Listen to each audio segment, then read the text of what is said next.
Okay, so something a little different. In previous videos, I've addressed the mechanisms of action and the data we have to suggest effectiveness or ineffectiveness of some of the world's most favoured anti-aging or longevity molecules, metformin, rapamycin and resveratrol, and I'll cover plenty more of these interest-worthy molecules in the future.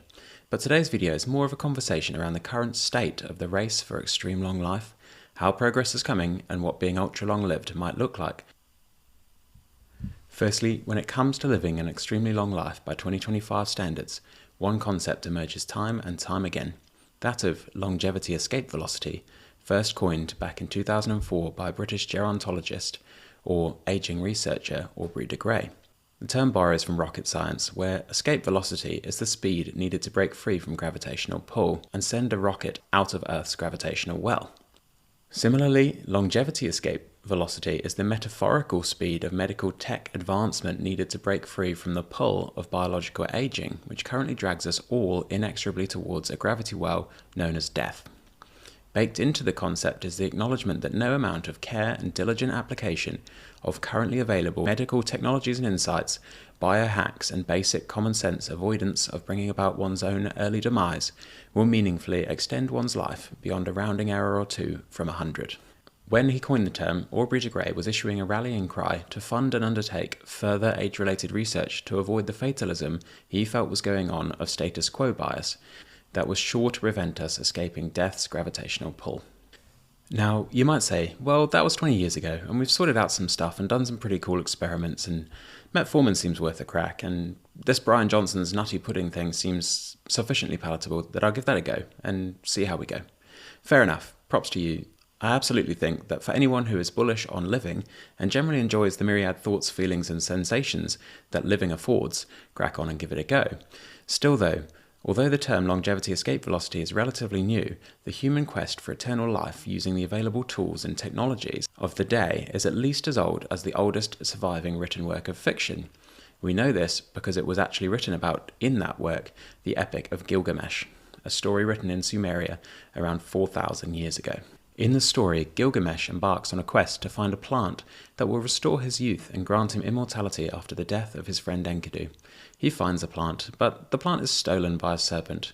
It's a rough day out for Gilgamesh, but one that nicely illustrates the elusiveness of this goal that humans have aspired to for several millennia, and the bitter pill to swallow is that every researcher or true believer to bet on eternal life up until now has always lost the bet.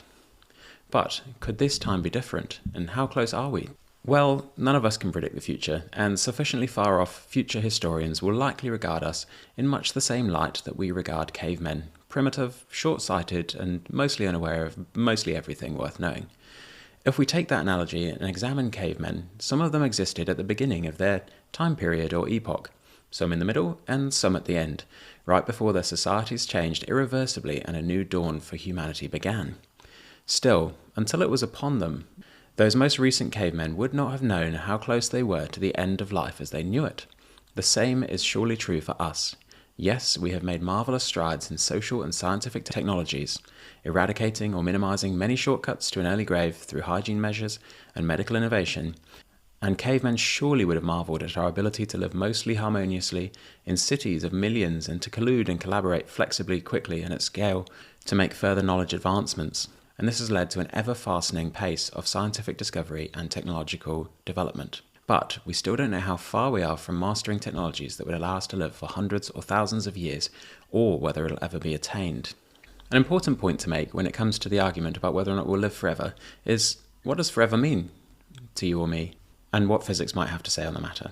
Well, techno-optimists posit that everything is up for debate, except the fundamental laws of physics, and the problem here is that, so far as we know, the universe is expanding at an ever-accelerating rate towards what is known as the inevitable heat death of the universe, where every particle is sufficiently distant from every other particle such that no interaction can ever again occur. If this sounds bleak, it's because it is. But we would need to keep ourselves alive long enough, not only to see future technologies overcome the biological necessity of aging, decay and death, but also sufficiently long that we might give ourselves a chance of overcoming this seemingly immutable physical law of the universe that everything falls apart at the end. Sorry about being a Debbie Downer, but at least we won't have to come back to this problem for at least a few billion or potentially trillion years. Next on to the question of equity or equality. Living forever, or at least a good chunk longer than our bodies are evolved for, will surely be an expensive and unobtainable pursuit for the global masses. The reason I think we can say this with certainty is that we already have a distribution problem of providing access to our relatively meagre medical technologies and nutritional breakthroughs and insights for just the odd century here or there for those already alive today. How will we provide better, more advanced technologies to more people for longer periods of time, so maybe thousands of years? And lastly, supposing we do succeed in adding at least a few hundred or thousand or perhaps million years to our lives, what would that mean? Well, famed historian Yuval Noah Harari speaks about the difference between immortality, or the inability to die, and ammortality, or possessing the possibility, but not guarantee, of living an extremely long life. One of the biggest differences is an aversion to risk. An immortal, as Hollywood reminds us, needs fear nothing and can act with reckless abandon. On the other hand, somebody who has, say, another 6,000 years to live, if they don't get whacked by a bus, struck by lightning, or contract a deadly communicable disease, may reason that they're best off retreating from the world into a little hermetically sealed orb to ensure that they get what they feel they are due. This doesn't sound like a net benefit to the individual or society. Another important consideration is what impact on quality of life and fitness to participate in our society our imagined future technologies of anti-aging may have.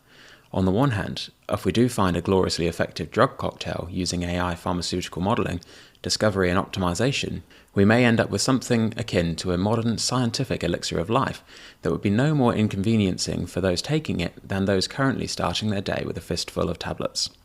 On the other hand, if extreme longevity is found through physically cleaving our brains from our decaying bodies and, say, floating it in a vat of nutrient-rich, waste product-wicking longevity nectar, then life, though long, may become utterly intolerable due to the cleaving of so many of the biological bridges that connect our bodies and the world around us. And that's all for today's video. I'll be heading straight back into my hermetically sealed orb to research the evidence base behind sports science and longevity molecules. So if you enjoyed this video, please feel free to smash the like button and hit subscribe, and I hope to see you in the next one.